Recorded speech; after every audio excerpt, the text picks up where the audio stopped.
Mes amis, aujourd'hui, je veux partager avec vous l'histoire extraordinaire de Cléopâtre, la dernière reine de l'Égypte ancienne. Ce n'est pas une simple leçon d'histoire, mais un voyage à travers le temps, rempli de passion, de pouvoir et d'ambition. Cléopâtre demeure l'une des femmes les plus célèbres de toute l'histoire, et sa vie ressemble davantage à un film qu'à un simple récit du passé. Installez-vous confortablement, laissez-vous porter par cette histoire imparfaite pour votre apprentissage du français et pour un peu d'inspiration. Je vous promets que vous aimerez chaque instant. Il y a plus de 2000 ans, en 69 avant notre ère, un enfant naquit à Alexandrie, en Égypte. Son nom était Cléopâtre, et elle allait devenir une reine comme il n'en avait jamais existé auparavant. Mais avant de régner sur un royaume, elle n'était qu'une jeune fille pleine de rêves immenses. Cléopâtre appartenait à une dynastie royale connue sous le nom des Ptolémées, qui gouvernait l'Égypte depuis plusieurs générations. Pourtant, leurs origines n'étaient pas égyptiennes et elles venaient de Grèce. Son ancêtre, Ptolémée Ier, avait été l'un des généraux les plus fidèles d'Alexandre le Grand et était devenu souverain d'Égypte après la mort d'Alexandre. Ainsi, l'héritage de Cléopâtre était un mélange rare de sang grec et égyptien. Son père, le roi Ptolémée XII, siégeait sur le trône lorsqu'elle vint au monde. Les historiens débattent encore de l'identité de sa mère et certains pensent qu'il s'agissait de Cléopâtre V, mais nul n'en est certain. Dès ses premières années, Cléopâtre grandit entourée de richesses et de luxe. Elle vivait dans un palais somptueux, portait des vêtements raffinés et commandait à des serviteurs. Mais derrière les murs dorés de la royauté, le danger ne dormait jamais. Dans la famille des Ptolémées, l'ambition était une arme aussi tranchante que le fer, et les luttes de pouvoir étaient souvent mortelles. Les parents s'affrontaient, s'éliminaient même, pour s'emparer du trône. Dès l'enfance, Cléopâtre comprit que le savoir serait sa plus grande arme. Alors que la plupart des femmes de son époque étaient tenues à l'écart de l'éducation, elle étudia avec passion et rigueur. Elle maîtrisa plusieurs langues, le grec, l'égyptien, le latin et même l'hébreu. Certains récits affirment qu'elle parlait couramment cette langue, un talent extraordinaire pour une souveraine. Elle aimait apprendre. Sa curiosité la poussa à explorer les sciences, les mathématiques, la littérature et la politique. Elle ne voulait pas seulement porter une couronne, elle voulait régner avec sagesse et intelligence. Mais l'intellect n'était pas sa seule force. Cléopâtre possédait un charme magnétique, capable de captiver quiconque croisait son regard. On disait que sa voix seule pouvait conquérir les cœurs, ce n'était pas seulement sa beauté qui attirait, mais sa confiance et sa prestance. Pourtant, son enfance ne fut pas sans épreuve. Son père, le roi Ptolémée XII, eut du mal à conserver le contrôle de son royaume. Beaucoup d'Égyptiens le considéraient comme faible et l'accusaient de gaspiller les richesses du pays. À plusieurs reprises, les troubles politiques forcèrent la famille royale à fuir pour survivre. Ces expériences apprirent très tôt à Cléopâtre qu'être reine signifiait vivre constamment sur le fil du danger. Vers l'âge de 14 ans, une nouvelle tragédie survint. Sa mère disparut, certains disaient qu'elle était morte naturellement, d'autres murmuraient qu'elle avait été assassinée. Peu après, la santé de son père se dégrada, laissant à la jeune Cléopâtre un avenir plein d'incertitudes. Pourtant, elle se prépara patiemment à porter le fardeau du pouvoir. Même adolescente, elle possédait déjà la détermination d'une future reine. Ce qui distinguait Cléopâtre des autres membres de sa dynastie, c'était son profond amour pour l'Égypte. Bien que son sang fût grec, son cœur appartenait au Nil. Elle fut la première de sa famille à apprendre et à parler la langue égyptienne, adoptant pleinement ses traditions et ses dieux. Elle se présenta même comme la déesse Isis, symbole de la maternité divine et de la puissance féminine. Cette connexion sincère avec son peuple fit d'elle une figure aimée et respectée. À l'âge adulte, Cléopâtre était prête à régner, intelligente, courageuse et résolue. Mais le chemin vers le pouvoir allait éprouver chacune de ses forces.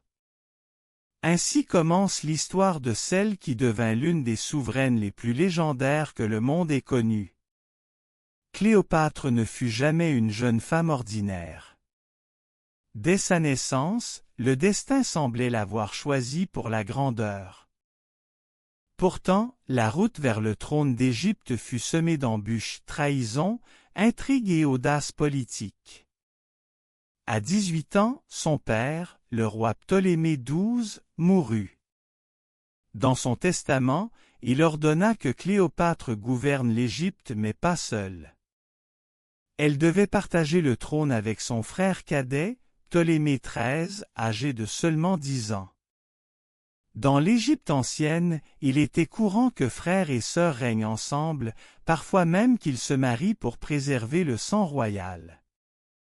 Mais Cléopâtre n'avait aucune envie de partager son pouvoir. Elle était instruite, ambitieuse et sûre d'elle, tandis que son frère n'était qu'un enfant ignorant tout de la politique.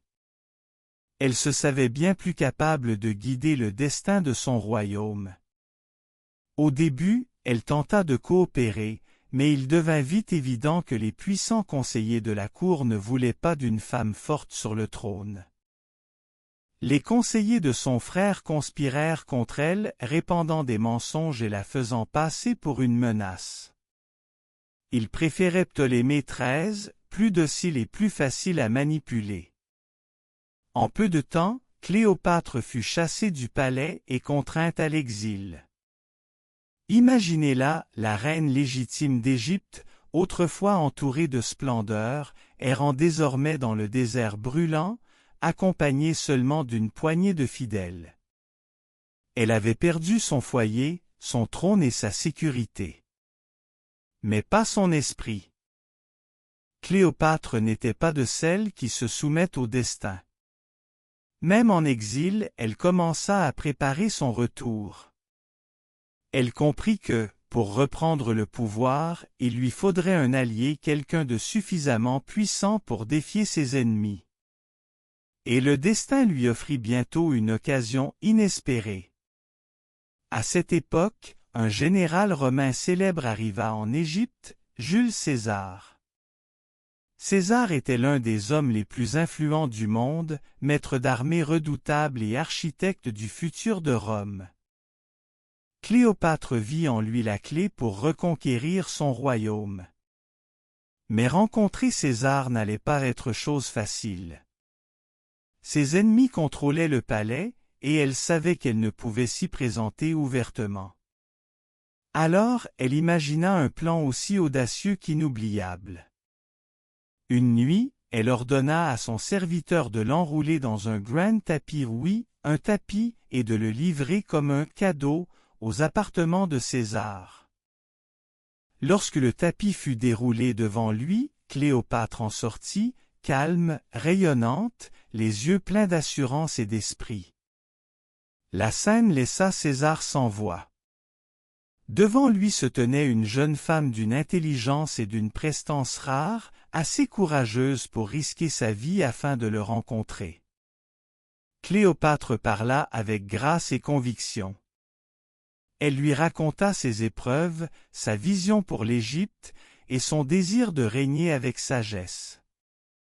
César admirait le courage et l'ingéniosité, et Cléopâtre possédait les deux en abondance.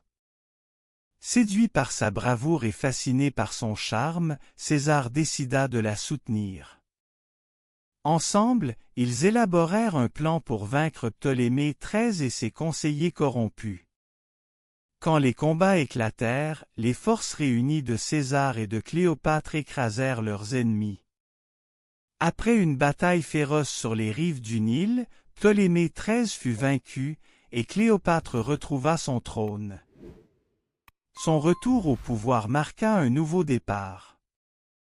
Elle avait survécu à la trahison, à l'exil et à la guerre et désormais, elle régnait en souveraine légitime. Mais elle ne voulait pas seulement gouverner, elle voulait restaurer la grandeur de l'Égypte. Aux côtés de César, elle lança des réformes, relança le commerce et stabilisa l'économie. Elle était jeune, brillante et n'avait peur de rien, prête à régner aux côtés de l'un des hommes les plus puissants de son temps. L'alliance entre Cléopâtre et Jules César dépassa vite la simple politique. Ils partageaient une admiration mutuelle, un respect profond et une vision commune. Ensemble, ils rêvaient d'une Égypte rayonnante, prospère et influente, un royaume de savoir et de beauté capable de rivaliser avec Rome. Ainsi commença l'une des collaborations les plus fascinantes de l'histoire, une union d'ambition, d'intelligence et de passion, qui allait transformer à jamais le destin du monde antique. Cléopâtre était désormais la reine incontestée d'Égypte, mais son règne ne fut pas paisible. Elle avait retrouvé son trône grâce à Jules César, et leur relation devint rapidement bien plus qu'une simple alliance. Elle mêlait pouvoir, politique et passion, unissant deux esprits animés par la même soif de grandeur. Après la mort de son frère Ptolémée XIII, Cléopâtre régna avec confiance. Elle voulait que l'Égypte soit plus qu'un simple protectorat sous influence romaine. Son rêve était de faire de sa terre une puissance respectée et indépendante. César admirait sa détermination, son intelligence et sa capacité à inspirer loyauté et respect. En retour, Cléopâtre voyait en lui un homme d'une puissance immense, capable d'assurer l'avenir de son royaume.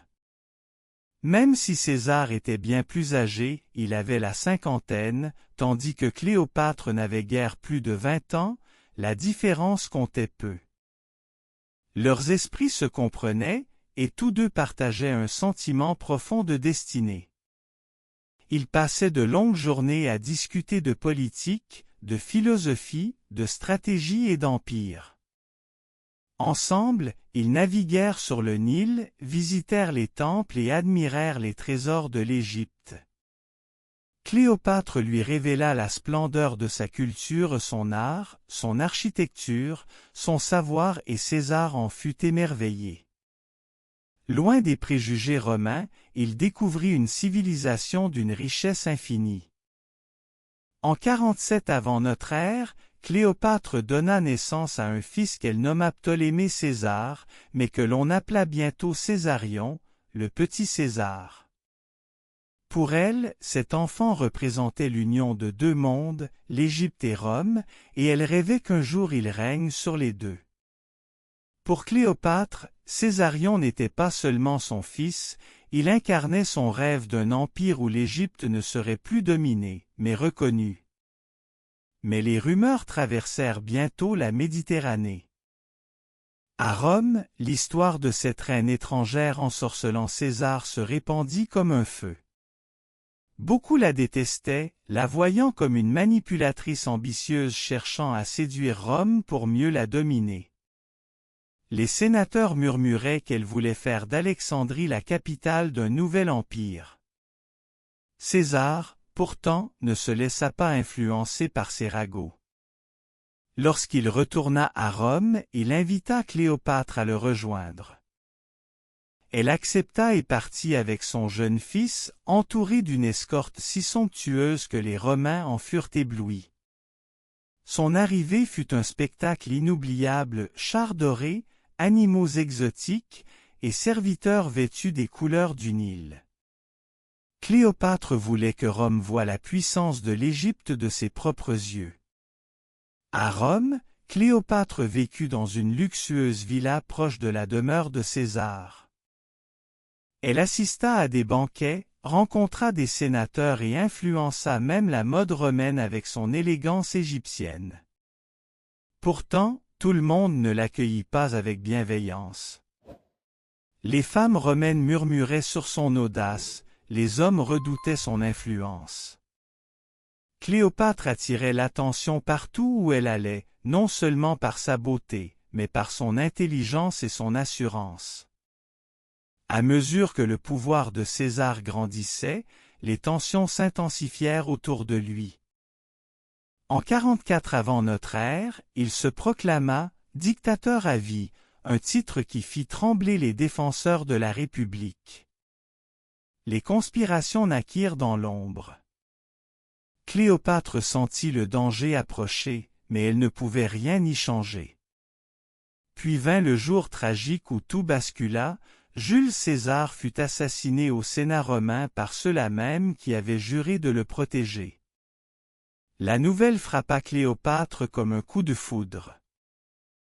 Elle venait de perdre son plus grand allié, le père de son fils, et le monde qu'elle avait construit s'effondrait. Rome sombra dans le chaos, et sa propre position devint périlleuse. Sans César, elle était vulnérable ou perçue comme une étrangère dangereuse qu'il fallait éliminer. Sans attendre, elle décida de quitter Rome.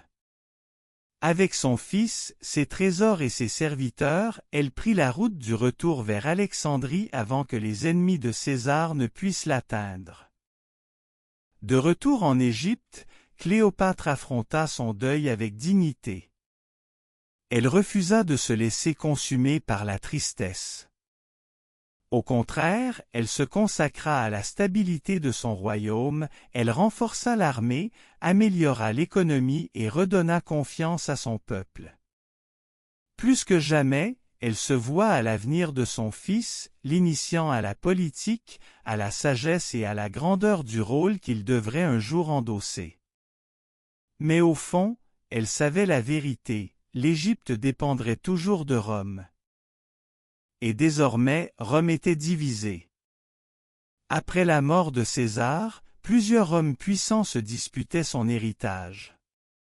Cléopâtre comprit qu'elle devait, une fois encore, choisir son camp et son prochain allié. Ce choix allait l'entraîner dans une nouvelle alliance aussi passionnée que fatale. Après la mort de Jules César, Rome se déchira. Parmi les nouveaux maîtres du pouvoir se trouvait Marc-Antoine, général redouté, orateur charismatique, ami de César. Cléopâtre vit en lui à la fois une menace et une chance. Antoine, de son côté, avait déjà entendu parler de cette reine à la beauté magnétique et à l'esprit redoutable. Leur rencontre était inévitable. Quand Marc-Antoine la convoqua à Tarse, Cléopâtre décida de faire de cette entrevue un spectacle impérissable. Elle arriva sur un navire d'or, aux rames d'argent et aux voiles pourpres, habillée comme la déesse Aphrodite, entourée de serviteurs parfumés et vêtus de soie. Le fleuve brillait de reflets violets, et Antoine resta stupéfait. Cléopâtre n'avait pas simplement captivé son regard, elle avait pris possession de son imagination. Leur rencontre alluma une alliance où s'entremêlèrent stratégie et séduction. Cléopâtre invita Antoine à Alexandrie, et il accepta sans hésiter. Là, ils partagèrent des banquets somptueux, des nuits de rires et de discussions infinies. Cléopâtre lui fit découvrir la richesse de l'Égypte, sa culture, sa science, sa musique, ses mystères. Antoine, habitué à la rigueur romaine, fut ensorcelé par ce monde de raffinement et de liberté. Peu à peu, leur partenariat se transforma en amour. Ils se ressemblaient, deux êtres puissants, orgueilleux, ambitieux, rêvant d'unir l'Orient et l'Occident sous un même destin. Cléopâtre offrait sa fortune, sa flotte et son prestige, Antoine apportait la force militaire et l'autorité romaine. Ensemble, ils croyaient pouvoir bâtir un empire sans égal. Leur union donna naissance à 3 enfants, les jumeaux Alexandre Hélios et Cléopâtre Sélénée, puis le petit Ptolémée Philadelphe. Cléopâtre voyait en eux la promesse d'une dynastie capable de relier les nations. Mais leur bonheur fit scandale à Rome. Beaucoup accusaient Antoine d'avoir trahi sa patrie pour une reine étrangère. Octavien, le fils adoptif de César, et répandit des rumeurs selon lesquelles Cléopâtre l'avait ensorcelé et l'éloignait du devoir romain. La situation empira lorsqu'Antoine délaissa sa femme Octavie, la sœur d'Octavien, pour rester en Égypte. Cette humiliation rendit leur rivalité irréversible. Octavien jura de les anéantir, proclamant Antoine et Cléopâtre ennemis de Rome. Alors que la guerre approchait, les amants préparèrent leur ultime épreuve, un affrontement qui déciderait non seulement du sort de l'Égypte, mais aussi de leur amour et de leur légende. L'ultime chapitre de l'histoire de Cléopâtre et de Marc-Antoine s'ouvrit sous l'ombre menaçante de la guerre. Octavien, leur ennemi le plus redoutable, était décidé à les écraser. Il voulait les richesses de l'Égypte, le pouvoir d'Antoine et le contrôle absolu du monde romain. Face à lui, Cléopâtre et Antoine restaient unis par la loyauté et la fierté, prêts à défendre tout ce qu'ils avaient construit, leur royaume, leur famille, leur honneur. Ils rassemblèrent leurs armées et leurs flottes pour affronter Octavien sur mer. La bataille devait se dérouler près des côtes grecques, à Actium. Cléopâtre commandait ses navires égyptiens, somptueux et décorés d'or, tandis qu'Antoine dirigeait ses légions romaines aguerries. Ensemble, ils croyaient encore pouvoir triompher, que leur courage et leur amour suffiraient à vaincre la machine de guerre romaine. L'aube du combat se leva sur un ciel embrasé.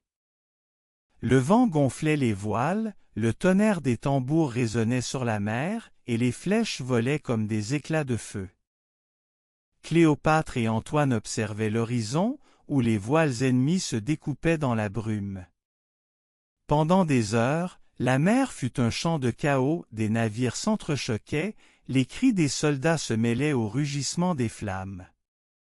Puis survint l'instant fatal. Subitement, la flotte de Cléopâtre fit demi-tour et prit la fuite. Certains dirent qu'elle avait vu la défaite venir et voulait sauver ce qui restait, d'autres pensèrent qu'elle avait reçu un mauvais présage. Antoine, voyant son armada se retirer, crut qu'elle l'abandonnait. Dévasté, il abandonna la bataille et se lança à sa poursuite, laissant ses troupes sans commandement. Cette erreur scella leur destin. Octavien profita de la confusion pour écraser ce qu'il restait de l'armée d'Antoine. En un jour, le rêve d'un empire unissant Rome et l'Égypte s'effondra. De retour en Égypte, Antoine chercha Cléopâtre, le cœur brisé, exigeant de savoir pourquoi elle avait fui. Elle pleura devant lui, jurant qu'elle n'avait agi que pour le sauver, non pour l'abandonner. Trop tard pour changer le cours du sort, Antoine la pardonna. Leur amour, né dans la gloire, se resserra dans la défaite. Mais le monde entier se refermait sur eux. Les légions d'Octavien avançaient inexorablement vers Alexandrie. Cléopâtre et Antoine se préparèrent pour leur ultime résistance. Ils savaient que la victoire était impossible, mais ils refusèrent de se rendre. Ils voulaient affronter leur destin avec dignité. Lorsque les troupes d'Octavien atteignirent la ville, Antoine mena un dernier combat désespéré. Les rues d'Alexandrie devinrent un champ de bataille. Bientôt, tout fut perdu.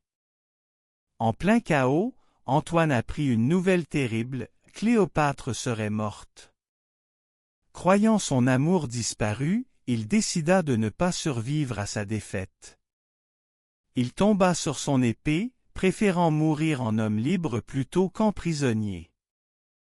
Mais la rumeur était fausse. Cléopâtre vivait encore. Quand elle apprit qu'Antoine était mourant, elle ordonna qu'on le lui amène. Blessé, couvert de sang, il fut porté jusque dans la chambre secrète où elle s'était réfugiée.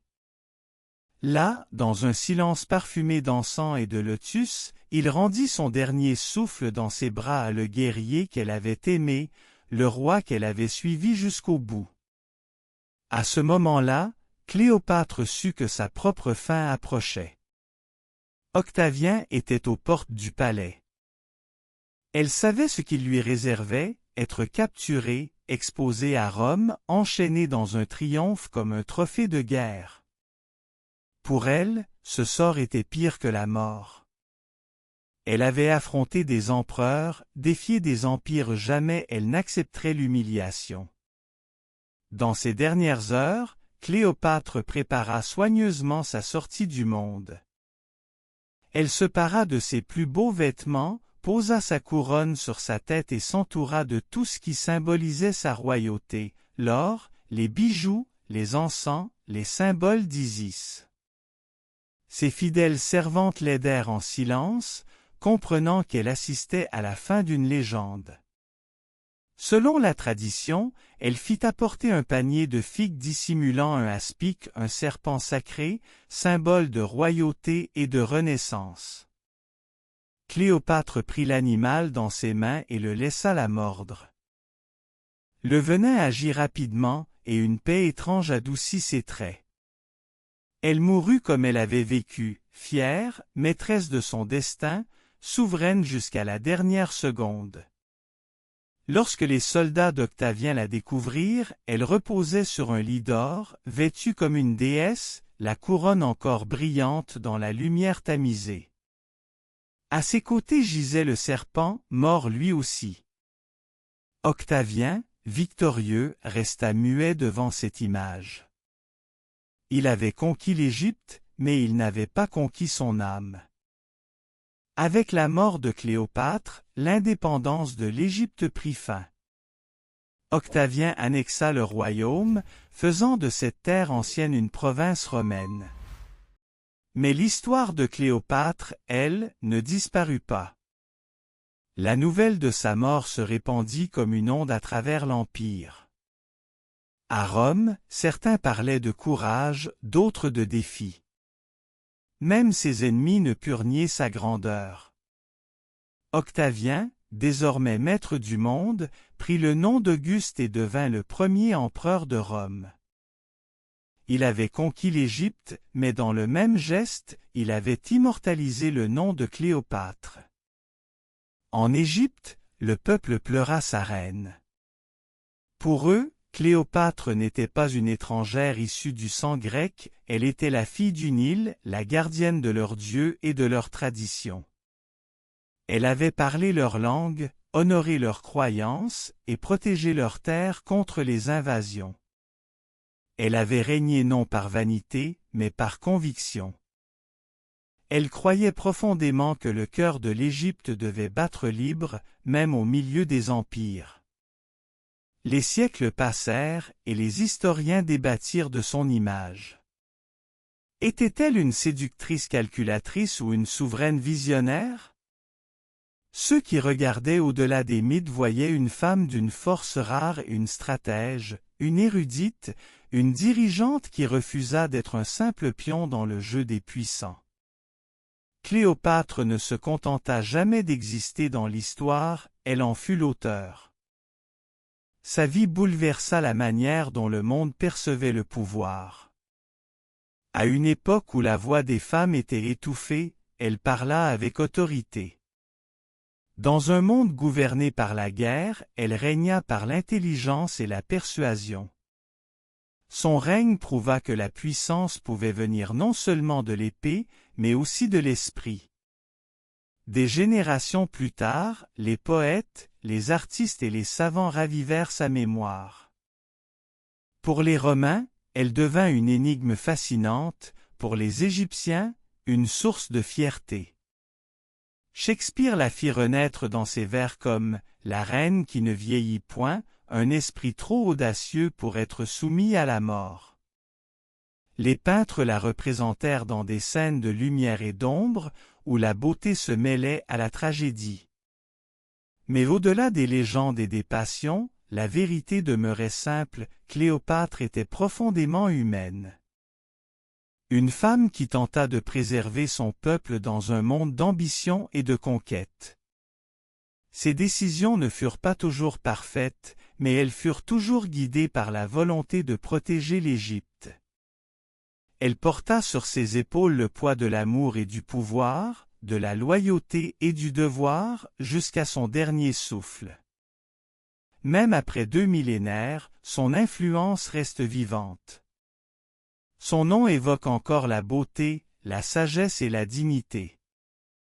Les monuments qu'elle fit restaurer se dressent toujours sous le soleil égyptien, témoins silencieux de son règne.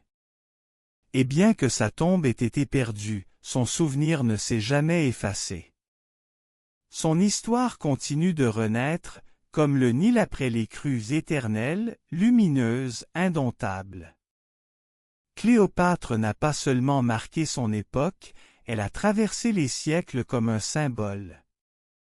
Elle nous rappelle que le courage ne consiste pas à ne jamais craindre, mais à affronter le destin sans baisser la tête.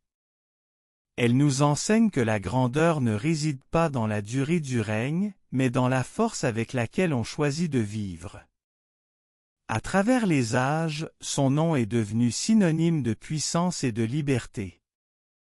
Elle incarne la flamme de ceux qui refusent d'être réduits au silence, de ceux qui défient les frontières imposées par les autres. L'histoire de Cléopâtre, bien qu'ancienne, résonne encore aujourd'hui non seulement comme le récit d'une reine, mais comme une leçon sur la force, la résilience et le courage d'être soi-même. Sa vie fut une succession de triomphes et de tragédies, de gloires éclatantes et de pertes déchirantes, mais jamais elle ne perdit le sens de sa mission. Elle prouva que la vraie grandeur ne se mesure pas à la durée d'un règne, mais à l'intensité avec laquelle on poursuit son idéal. Tout au long de sa vie, Cléopâtre fit face à des choix impossibles, l'exil, la guerre, la trahison, l'amour mêlé à la politique. Pourtant, à chaque tournant, elle choisit d'agir plutôt que de subir. Elle parlait plusieurs langues, comprenait la diplomatie mieux que la plupart des rois, et gouvernait avec une intelligence aussi affûtée que l'épée de ses généraux. Elle ne fut pas qu'une beauté mythique ni une amante de légende, elle fut une souveraine qui maîtrisait l'équilibre fragile entre charme et autorité. Son histoire nous rappelle que la force prend des formes multiples. Elle peut résonner dans le fracas des batailles, mais aussi dans le calme silencieux d'une décision prise avec conviction. La force de Cléopâtre n'était pas seulement politique ou militaire, c'était la force de l'identité, la certitude de savoir qui elle était et ce qu'elle défendait, même lorsque le monde voulait la définir autrement. Pendant des siècles, les hommes ont écrit sur elle, certains l'ont admirée, d'autres l'ont crainte. Mais une vérité demeure, elle fut extraordinaire parce qu'elle refusa de vivre selon les limites imposées par son époque. Elle revendiqua son trône, ses choix et son destin, quel qu'en soit le prix. Aujourd'hui encore, son héritage nous inspire. Il nous rappelle d'être audacieux, de penser librement, de poursuivre nos rêves même lorsque tout semble perdu. Cléopâtre nous enseigne que le courage se cache souvent derrière la grâce, que la sagesse peut briller plus fort qu'une couronne, et que la dignité peut survivre à la chute des empires. Son règne s'est achevé avec sa mort, mais son esprit, lui, ne s'est jamais éteint. Il vit dans chaque femme qui refuse d'être réduite au silence, dans chaque rêveur qui se relève après la défaite, dans chaque leader qui croit que la conviction peut transformer le monde. Alors, gardez son histoire en mémoire. Laissez sa vie vous rappeler qu'aucune obscurité n'est assez profonde pour étouffer la lumière de la volonté humaine. Comme Cléopâtre, tenez-vous debout face à la peur, restez fidèle à votre vision, et écrivez votre propre légende, un choix, un acte de courage à la fois. Soyez audacieux. Soyez indestructibles. Soyez inoubliable comme elle l'a été.